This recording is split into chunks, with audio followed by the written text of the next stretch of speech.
আপনার ফেসবুকে কি বয়কটের ডাক পেয়েছেন? আমার ফেসবুক সয়লাভ হয়ে গেছে। বয়কট করতে বলা হয়েছে, গ্রামীণ বয়কট। গ্রামীণ বয়কট মানে হচ্ছে গ্রামীণ ফোনকে বয়কট, গ্রামীণ ফোন থেকে বেরিয়ে আসা, গ্রামীণ ব্যাংককে বয়কট করা। ফেসবুকে একটি পোস্ট ঘুরছে, অনেকেই হয়তো লক্ষ্য করে থাকবেন, গ্রামীণ ফোন থেকে বেরিয়ে গিয়ে অন্য কোনো নেটওয়ার্কের সঙ্গে যুক্ত হওয়ার আহ্বান জানানো হচ্ছে। আসুন সে বিষয়েই আলোচনা করি আজকে।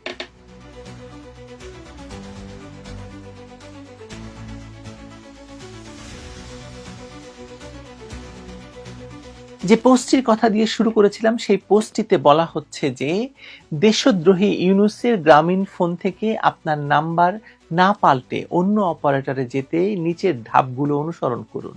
১. নতুন অপারেটর ঠিক করুন। আগে ঠিক করুন কোন মোবাইল নেটওয়ার্কে যেতে চান। ২. নতুন অপারেটরের কাস্টমার কেয়ার সেন্টারে যান। যে অপারেটরটি বেছে নিয়েছেন তাদের নিকটস্থ কাস্টমার কেয়ার বা স্টোরে গিয়ে জানান যে আপনি নম্বর না বদলে তাদের সার্ভিস নিতে চান। ৩. অনুরোধ জানানো। কাউন্টারে গিয়ে বলুন যে আপনি আপনার বর্তমান নম্বরটি তাদের নেটওয়ার্কে নিতে চান, তারা পুরো প্রক্রিয়াটি পরিচালনা করবে। ৪. প্রয়োজনীয় তথ্য দিন। নতুন অপারেটর আপনার নাম রেজিস্টার করার জন্য কিছু ব্যক্তিগত তথ্য দিতে হবে। ফি প্রদান করুন। নেটওয়ার্ক বদলাতে ৫০ টাকা ফি এবং তার উপর ১৫% ভ্যাট দিতে হবে। সাধারণত ৭২ ঘন্টার মধ্যে নম্বর বদল সম্পন্ন হয়। নাম্বার ৬. দ্রুত সেবা চাইলে অতিরিক্ত ১০০ টাকা দিয়ে ২৪ ঘন্টার মধ্যেই বদল সম্পন্ন করতে পারবেন। আবার এমন পোস্টও কেউ করছেন যে গ্রামীণ ব্যাংক থেকে লোন নিন কিন্তু কিস্তি দিবেন না। গ্রামীণকে বয়কটের এই ডাকে অসংখ্য মানুষ সাড়া দিচ্ছে এবং কেউ ভয়ঙ্কর সব মন্তব্য করছে। গ্রামীণের উপর যে মানুষ ক্ষুব্ধ তা বিগত কয়েকদিনে একাধিক গ্রামীণ ব্যাংকের শাখা পুড়িয়ে দেওয়ার ঘটনা থেকেই প্রমাণিত হয়েছে। এসব দেখেই কিনা জানি না কানাডা প্রবাসী ডক্টর মাহমুদ হাসান টিপু, আইনের শিক্ষক এবং গবেষক, তার ফেসবুকে লিখেছেন, আওয়ামী লীগের গ্রামীণ বয়কট ক্যাম্পেইন, কোন দিকে যাচ্ছে দেশ? আমি পুরো পোস্টটি পড়ছি। আওয়ামী লীগের লোকজনকে দেখলাম গ্রামীণ ফোন থেকে শুরু করে গ্রামীণ ব্যাংকের সাথে রিলেটেড সকল পণ্য বর্জনের ডাক দিয়েছে। আওয়ামী লীগের ডাকে আওয়ামী লীগের অঙ্গ সংগঠনের কর্মী সমর্থকরা যদি সত্যিকার অর্থে গ্রামীণ পণ্য এবং গ্রামীণ সেবা বর্জন করে তাহলে গ্রামীণ বিশাল ক্ষতির মুখে পড়বে, সন্দেহ নেই। হয়তো গ্রামীণ ব্যাংক সারা জীবনের জন্য দেউলিয়া হয়ে যাবে। এই মুহূর্তে বাংলাদেশের সবচেয়ে বেশি মোবাইল সাবস্ক্রাইবার বা গ্রাহক গ্রামীণ ফোনের। ১৭ কোটি মানুষের দেশে প্রায় ১৮.৮ কোটি সিম মার্কেটে বিক্রি হয়েছে বা সচল আছে এই মুহূর্তে। এর মধ্যে গ্রামীণ ফোনের গ্রাহক প্রায় অর্ধেক, ৪৪%, যার সংখ্যা ৮.৬ কোটি। রবি ব্যবহার করে ৫.৭৫ কোটি মানুষ। বাংলা লিংক ব্যবহার করে ৩.৮ কোটি মানুষ আর টেলিটক ব্যবহার করে ৬৭ লাখ মানুষ। গ্রামীণ ফোনের ৩৪.২% শেয়ার গ্রামীণ টেলিকমের, যা গ্রামীণ ব্যাংকের সাথে যুক্ত। গ্রামীণ টেলিকম লাভজনক শেয়ার হোল্ড করলেও বা মালিকানা থাকলেও এই কোম্পানিকে নন প্রফিট হিসেবে দেখানো হচ্ছে, ফলে এখান থেকে যা লাভ আসছে তার উপর ট্যাক্স দিতে হচ্ছে না। প্রতি বছর গ্রামীণ ফোন ৩০ থেকে ৩৫ বিলিয়ন টাকা লাভ করে টেলিযোগাযোগ সেবা দিয়ে।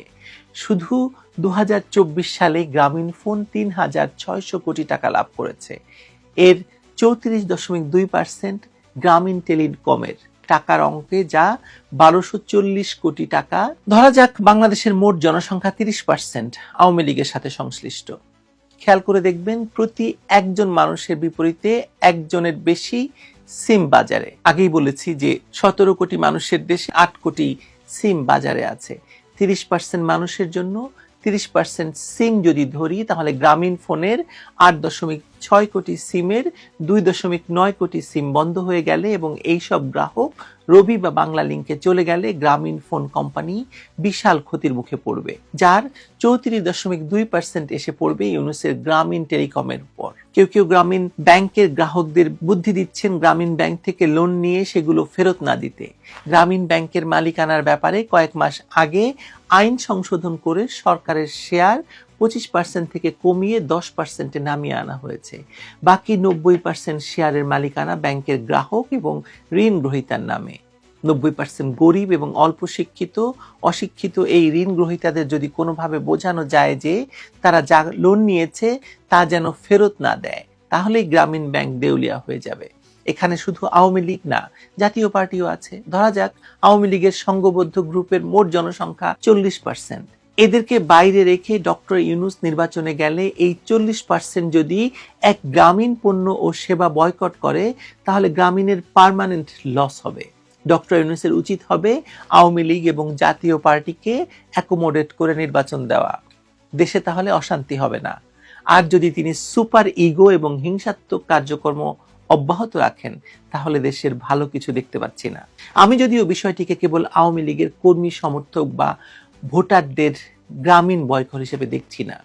ধানমন্ডি 32 গুড়িয়ে দেওয়ার প্রতিশোধ হিসাবেও যদি বিষয়টি দেখি, তাও মনে হয় না এটা সেরকম কোনো প্রতিশোধ, বরং একটি সুখী সমৃদ্ধ বাংলাদেশকে ধ্বংস করে দেওয়ার প্রতিশোধ হিসাবে কেবলমাত্র আওয়ামী লীগ এবং তার নেতাকর্মী সমর্থক বা ভোটারগণ নন, আমি দেখতে পাচ্ছি অচিরেই বাংলাদেশের সকল জনগণ এই গ্রামীণ বয়কটে অংশ নিতে যাচ্ছে। নিজের ভালো পাগলেও বোঝে। বাঙালি আর যাই হোক, পাগল যে নয় সেটা আপনি নিজেকে দিয়েই হয়তো বোঝেন, নিশ্চয়ই বোঝেন। কি বোঝেন না?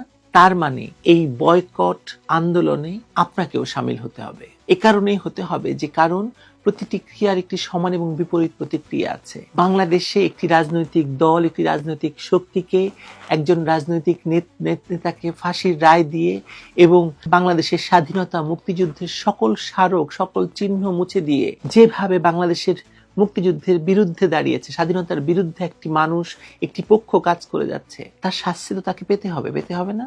এই বয়কট তো সামান্য শাস্তি মনে হচ্ছে আমার কাছে, এর চেয়ে বড় শাস্তি তো অপেক্ষা করছে। আরেকটি ভিডিওতে আমি বলেছি যে ডক্টর ইউনূসকে তো একদিন মরতে হবে, বাংলাদেশে তার কবর হবে, বাংলাদেশের মানুষ তার কবর রাখতে দেবে? বাংলাদেশের মানুষ তার কবরের মাটি দিয়ে কি করবে সেটা সেই ভিডিওতে বলেছি, দেখবেন আশা করি। ভালো থাকুন সবাই।